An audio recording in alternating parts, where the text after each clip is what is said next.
വേദന മാറിയില്ലേ ചേച്ചി? അത്രയ്ക്ക് അടിച്ചല്ലേ അവര് ചേച്ചിയെ? വല്ലുകുഞ്ഞ് പോലീസ് സ്റ്റേഷനിൽ വന്ന ശേഷം പിന്നെ ആരും ഉപദ്രവിച്ചില്ല. ആ പിന്നെ വല്ലുകുഞ്ഞ് മന്ത്രിയെ വരെ വിളിച്ചു. അനിയൻകുട്ടാ ദേഷ്യം കൊണ്ട് ഒരു പോലീസുകാരുടെ കവളത്തും അടിച്ചു. അവരാകെ പേടിച്ചു പോയി.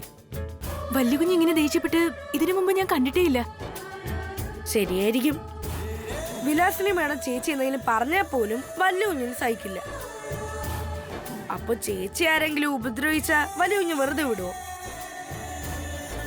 പോലീസ് സ്റ്റേഷൻ ആയണ്ട അത്രയും ചെയ്ത് നിർത്തിയത്. അതെ, നീ പറയണ സത്യ. എന്നാലും പോലീസ് സ്റ്റേഷനിൽ കയറി പോലീസുകാരെയൊക്കെ അടിക്കാന്ന് പറഞ്ഞ ഓർത്തിട്ട് ഇപ്പോഴും എനിക്ക് എന്റെ ഹൃദയടുപ്പ് മാറിയിട്ടില്ല. ചേച്ചിയുടെ ഹൃദയടുപ്പ് അത് മാത്രമൊന്നും അല്ലെന്ന് എനിക്കറിയാം. വല്ലുകുഞ്ഞിന് വേണ്ടി ചേച്ചി അടി കൊള്ളുന്നു, ജയിലിൽ പോകുന്നു. തിരിച്ച് വല്ലുകുഞ്ഞ് ചേച്ചിക്ക് വേണ്ടി പോലീസ് സ്റ്റേഷനിൽ കയറി പോലീസുകാരെ അടിക്കുന്നു. രണ്ടുപേര് സിനിമയിലെ ഹീറോയും ഹീറോയിനും പോലെയാ. പക്ഷെ അടിയും പിടിയും സെന്റിമെന്റ്സും മാത്രമേ ഉള്ളൂ. രണ്ടുപേരും മനസ്സിലുള്ളത് പരസ്പരം തുറന്നു പറയുന്നില്ല. അതാ റൊമാൻസ് നടക്കാത്തത്. നീ വീണ്ടും തുടങ്ങിയല്ലേ നിന്റെ പഴയ രാമായണം പറച്ചില്. ഇത് രാമായണമല്ല ചേച്ചി, ഭാഗവതമാ. നിങ്ങൾ രണ്ടുപേരെയും കണ്ടാൽ കൃഷ്ണനെ രാധയും പോലെ ഉണ്ടെന്നാ എനിക്ക് ആ പ്രതിമ കണ്ടപ്പോ തോന്നിയത്.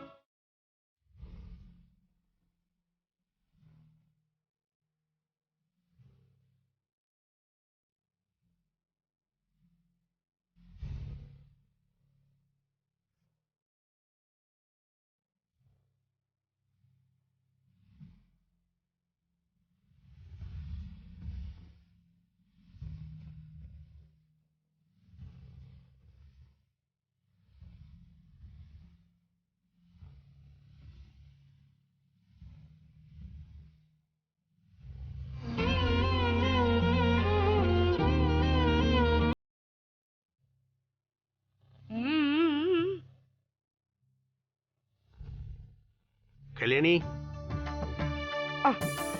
അച്ഛ വരുന്നുണ്ട്. കല്യാണി,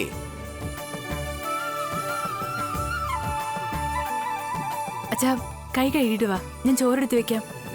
കല്യാണി നിക്ക്. അതെ, നാളെ മുതൽ നീ തൃച്ചംബരത്ത് ജോലിക്ക് പോകണ്ട, അതാ തീരുമാനം. അയ്യോ എന്തു പറ്റി അച്ഛാ? എന്താ പെട്ടെന്ന് ഇങ്ങനെ ജോലിക്ക് പോകണ്ടെന്ന് പറയാൻ? മാഡം എന്നെ ഇനി ജോലിക്ക് അയക്കണ്ടെന്ന് പറഞ്ഞോ?